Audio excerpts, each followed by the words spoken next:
8-ci нұсқа 5-ci есеп.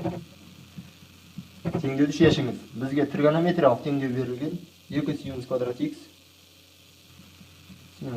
x азайтамыз синус x азайтылған 1 тең 0-ге.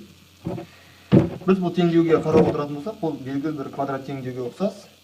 Бұл теңдеуді шығару үшін біз жаңа айнымалы енгізу әдісін қолданамыз. Ол әдіс бұяқта айнымалының орнында синус x, сонда синус x-қа синус x тең a деп аламыз. Бұл a жаңа айнымалы. Сонда синус x-ның орнына a-ны қолданамыз. Сонда ол 2 синус квадрат x, ол a квадрат деген сөз. 2 көбейтілген a квадрат азайтылған a, синус x-ның орнында a азайтылған 1 тең 0.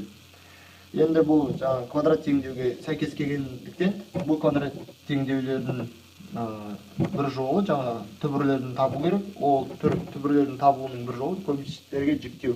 Көбейткіштерге жіктеу деген ол қарап отыратын болса, оны оңай жолмен шығару үшін 2 көбейтілген a квадрат дәрежесі үлкен айнымалының қасындағы санды, ол мінекей a квадрат дәрежесі үлкен a-дан гөрі a-ның дәрежесі 1, ал a квадраттың дәрежесі 2 болғандықтан, осы 2 көбейтілген a квадраттағы айнымалы үлкен болып саналады.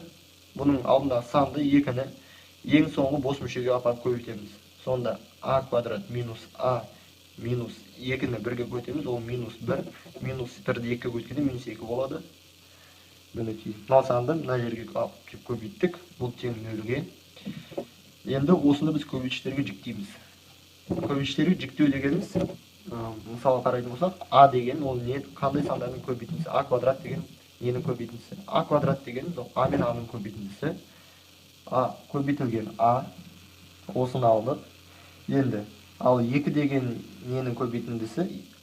2 деген 1 мен 2-нің көбейтіндісі болуы мүмкін. Минус 1 мен 2-нің көбейтіндісі, міне 2 көбейтілген 1, немесе минус 2 көбейтілген 1, немесе 2 көбейтілген минус 1. Осылардың көбейтіндісі болуы мүмкін. Бірақтан ол көбейтінділердің қосындысы минус 1-ге тең болу керек. Ол мына айнымалының алдындағы сан, ол 1. Бұл жерде 1 болғандықтан 1-ді жазбаймыз. Сонда мына таңба минус болғандықтан оны минус 1 деп есептейміз. Мына жерде минус 1 бар деп есептейміз. Сонда осы айнымалының алдындағы сандардың мына көбейтінділерінің қосындысы мына айнымалының алдындағы санға тең болу керек. Қарап отыратын болсақ, плюс 2 мен плюс 1-дің қосындысы ол 3 болады. Минус 1 мен 2-нің көбейтіндісі 1 болады. Қосындысы 1 болады.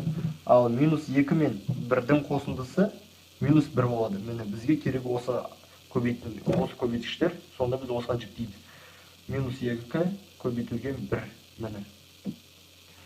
Енді біз бұны көбейткіштерге жіктедік. Бұл мынандай сөзге, бұл жақшаның сыртында, бұл мынандай деген сөз. Сонда a минус 2 көбейтілген a плюс 1.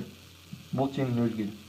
Мінекей, мына квадрат теңдеудің көбейткіштерге жіктегенде, мінекей, дәл осындай шығады. Ал енді біз алдындағы басында 2-ні көбейтіп жібергендіктен дәл осыған бөліп жібереміз. Егер де мына a квадраттың алдында ешқандай сан болмаса, оны көбейтпейміз және ең соңында бөлмейміз. Біз осы көбейткен санға осыны бөліп жібереміз. Сонда бұны біз жіктеген кезде 2-ні 2-ге бөлеміз, a минус 1 көбейтеміз, a плюс 1 бөлінген 2-ге тең 0. Мінекей, бізге керек 2 жақшаға жіктедік мына квадрат теңдеуді. Енді түбірлерді табатын болсақ, бұл қарапайым теңдеу. 2 жақшаны да 0-ге теңестіреміз. Сонда a тең 1-ге, a тең минус 1 бөлінген 2-ге.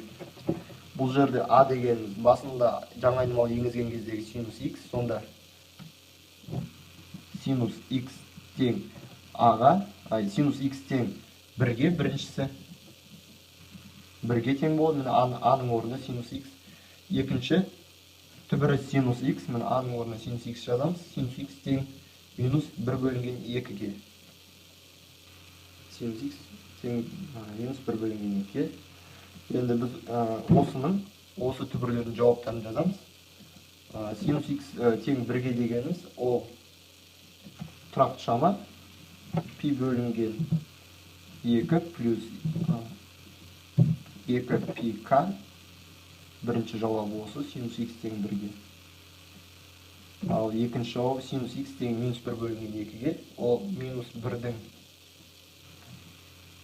к плюс 1 дәрежесі, көбейтілген пи бөлінген 6. Пи бөлінген 6 дегеніміз ол 30 градус. Синус х 30 градусқа тең. Ол минус болғандықтан, минус 30 дегеніміз ол мына к-ға 1 дәрежені қосамыз. Минус болғандықтан. Және де несін жазамыз? Периодын. Пи к. Бұл жауап, жауаптардан қарайтын болсақ, бұл жауап С жауабы.